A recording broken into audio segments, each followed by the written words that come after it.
ഒരു വ്യക്തിയെ കാണുമ്പോൾ നാം പറയാറുണ്ട്, അവൻ ഭാഗ്യവാനാ. അതിന് നാം കാണുന്ന മാനദണ്ഡങ്ങൾ പലതാ. എന്നാൽ ദൈവം ഒരുവനെ ഭാഗ്യവാൻ എന്ന് എണ്ണുന്നത് എപ്പോഴാണ് എന്ന് വേദപുസ്തകത്തിൽ പലയിടങ്ങളിലും നമുക്ക് കാണുവാൻ കഴിയും. അതിൽ യേശുക്രിസ്തുവിന്റെ വാക്കുകൾ തന്നെ നാം എടുക്കുകയാണെങ്കിൽ അത് മത്തായി സുവിശേഷം 16-ാം അധ്യായം 17-ാമത്തെ വാക്യത്തിൽ നമുക്ക് കാണുവാൻ കഴിയും. യേശുക്രിസ്തു തന്റെ ശിഷ്യന്മാരോട് ചോദിക്കുന്ന ഒരു ചോദ്യവും അതിന്റെ ഉത്തരവുമാണ് അതിന്റെ പശ്ചാത്തലം. ജനങ്ങൾ മനുഷ്യപുത്രനെ ആർ എന്ന് പറയുന്നു എന്ന യേശുവിന്റെ ചോദ്യത്തിന് പത്രോസിന്റെ മറുപടി ഇപ്രകാരമായിരുന്നു, നീ ജീവനുള്ള ദൈവത്തിന്റെ പുത്രനായ ക്രിസ്തു എന്ന ഉത്തരം. ആ ദൈവിക മർമ്മം, ആ ദൈവിക വെളിപ്പാട് പത്രോസ് പ്രാപിച്ചത് സ്വർഗസ്ഥനായ ദൈവത്തിൽ നിന്നാകൊണ്ട് നീ ഭാഗ്യവാൻ എന്ന് പറയുന്ന ഭാഗം നമുക്കവിടെ കാണുവാൻ കഴിയും. നാം ഈ ഭൂമിയിൽ ജനിച്ചത് യാദൃശ്ചികമല്ല, ദൈവിക പദ്ധതിയുടെ ഒരു ഭാഗമാണ്. അങ്ങനെയെങ്കിൽ ദൈവിക പദ്ധതി നാം മനസ്സിലാക്കുന്ന നിമിഷമാണ് യഥാർത്ഥത്തിൽ ദൈവം സന്തോഷിക്കുന്നത്. മാത്രമല്ല, ദൈവം നമുക്കായി ഒരുക്കിയിരിക്കുന്ന നന്മകൾ മനസ്സിലാക്കണമെങ്കിൽ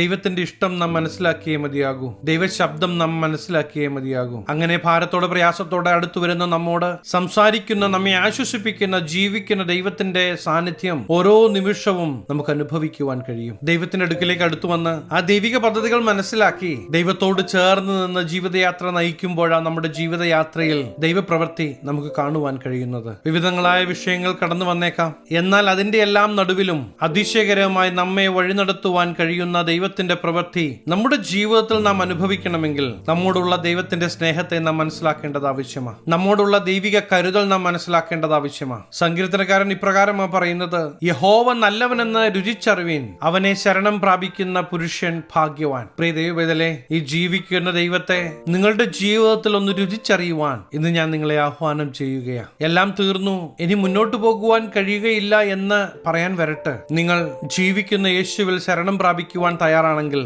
ജീവിക്കുന്ന യേശുവിന്റെ പ്രവൃത്തി നിങ്ങളുടെ ജീവിതത്തിൽ അവൻ വെളിപ്പെടുത്തുക തന്നെ ചെയ്യും. ദൈവിക വെളിപ്പാടുകൾ മനസ്സിലാക്കുന്ന വ്യക്തി ഭാഗ്യവാൻ, ദൈവവചനം അനുസരിക്കുന്ന വ്യക്തി ഭാഗ്യവാൻ. പ്രിയ ദൈവവേദലേ, ദൈവം നമ്മെ ഭാഗ്യവാൻ എന്ന് എണ്ണുകയാണ് എങ്കിൽ പിന്നീട് നമുക്ക് ഭാരപ്പെടേണ്ടി വരികയില്ല. കാരണം നമ്മുടെ ജീവിതയാത്രയിൽ നമ്മോട് കൂടെ കടന്നു വന്ന് നമുക്ക് വേണ്ടി പ്രവർത്തിക്കുന്ന, ജീവിക്കുന്ന ദൈവത്തിന്റെ പ്രവൃത്തി ഈ ദിവസങ്ങളിൽ വെളിപ്പെടുന്നത് നമുക്ക് കാണുവാൻ കഴിയും. ലോകം ഒരു വ്യക്തിയെ കണ്ട് അവൻ ഭാഗ്യവാനാണ് എന്ന് പറയുമ്പോൾ കയ്യിലുള്ളതെല്ലാം നഷ്ടപ്പെടുമ്പോൾ ഈ ജനം തന്നെ അത് തിരുത്തി പറയുന്നതും നമുക്ക് കാണുവാൻ കഴിയും. എന്നാൽ ദൈവത്തിന്റെ അടുത്തേക്ക് കടന്നു വരുന്ന നിങ്ങളെ അവൻ ഒരിക്കലും തള്ളിക്കളയുകയില്ല. നഷ്ടപ്പെട്ടു പോകുവാൻ, നാശമാകുവാൻ അവൻ അനുവദിക്കുകയുമില്ല.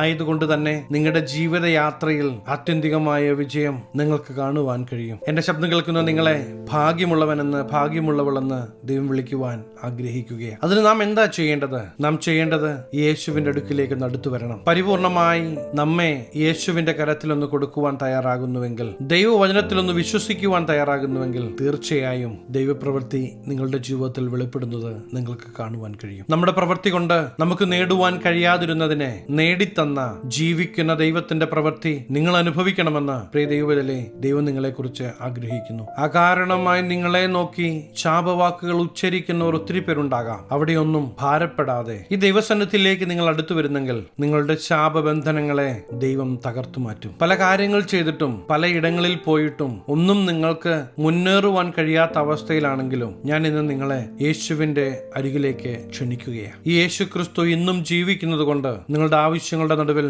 അവൻ പ്രവർത്തിക്കുവാൻ മതിയായവനാണ്. അവൻ നിങ്ങളെ തനിച്ചാക്കുകയില്ല. നിങ്ങളുടെ കരം പിടിച്ച് ഞാൻ നിങ്ങളോട് കൂടെയുണ്ട് എന്ന് പറയുന്ന ആ ദൈവ സാന്നിധ്യം പ്രിയ ദൈവവേദലേ തീർച്ചയായും നിങ്ങൾ അനുഭവിക്കും. പല രീതിയിൽ നിങ്ങൾക്ക് വരേണ്ടുന്ന നന്മകൾ പലതും തടയപ്പെടുന്ന അവസ്ഥ നിങ്ങളുടെ ജീവിതത്തിലുണ്ടെങ്കിൽ ഈ യേശുവിന്റെ അടുക്കിലേക്ക് നിങ്ങൾ കടന്നുവാ.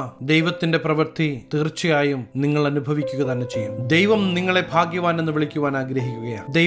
ദൈവവചനത്തിന്റെ പ്രത്യേകത, ദൈവിക വാഗ്ദത്തങ്ങൾക്ക് ഒന്നിനും മാറ്റം വരികയില്ല. നിങ്ങൾ യഥാർത്ഥമായി ആഗ്രഹിക്കുന്നെങ്കിൽ ഞാൻ നിങ്ങൾക്ക് വേണ്ടി പ്രാർത്ഥിക്കുവാൻ ആഗ്രഹിക്കുകയാണ്. കണ്ണുകളെ അടയ്ക്കാൻ നമുക്ക് ഒരുമിച്ച് പ്രാർത്ഥിക്കാം. മഹാപരിശുദ്ധനായ ഞങ്ങളുടെ സ്വർഗീയ പിതാവേ, എന്നോടൊപ്പം ചേർന്ന് പ്രാർത്ഥിക്കുന്ന ദൈവജനത്തെ അങ്ങയുടെ തൃക്കരങ്ങൾ തരുന്നു. ഇന്ന് അവർ കടന്നു പോകുന്ന സാഹചര്യങ്ങളെ അറിയുന്ന, ജീവിക്കുന്ന ദൈവത്തിന്റെ പ്രവൃത്തി ഈ ദിവസങ്ങളിൽ തന്നെ ഈ ദൈവജനത്തിന്റെ ജീവിതങ്ങളിൽ വെളിപ്പെടട്ടെ. ഇവർ കൈവെക്കുന്ന മേഖലകൾ അനുഗ്രഹിക്കപ്പെടട്ടെ, അനുഗ്രഹമാകട്ടെ. സകല മാനമഹത്വം അങ്ങേക്ക്, സകല നസറേനായ യേശുക്രിസ്തുവിന്റെ നിസ്തുല്യ നാമത്തിൽ തന്നെ ആമേൻ. പ്രിയ ദൈവപൈതലേ, മുന്നിലുള്ള വിഷയങ്ങളെ നോക്കി ഭാരപ്പെടാതെ തീർച്ചയായും ഈ ദിവസങ്ങളിൽ ദൈവത്തിന്റെ പ്രവൃത്തി നിങ്ങൾ കാണും. ഈ ചെറു സന്ദേശം നിങ്ങൾക്ക് അനുഗ്രഹമായെങ്കിൽ തീർച്ചയായും ഞങ്ങളെ അറിയിക്കണം. അനേകർക്ക് അനുഗ്രഹമാകേണ്ടതിന് സ്നേഹിതർക്ക് ഷെയർ ചെയ്യുക, ഫോർവേഡ് ചെയ്യുക. നിങ്ങൾ ഈ ചാനൽ ഇതുവരെയായിട്ടും സബ്സ്ക്രൈബ് ചെയ്തിട്ടില്ല എങ്കിൽ തീർച്ചയായും സബ്സ്ക്രൈബ് ചെയ്യുക. ദൈവം അനുവദിച്ചാൽ അടുത്ത ദിവസം നമുക്ക് വീണ്ടും കാണാം. Stay blessed.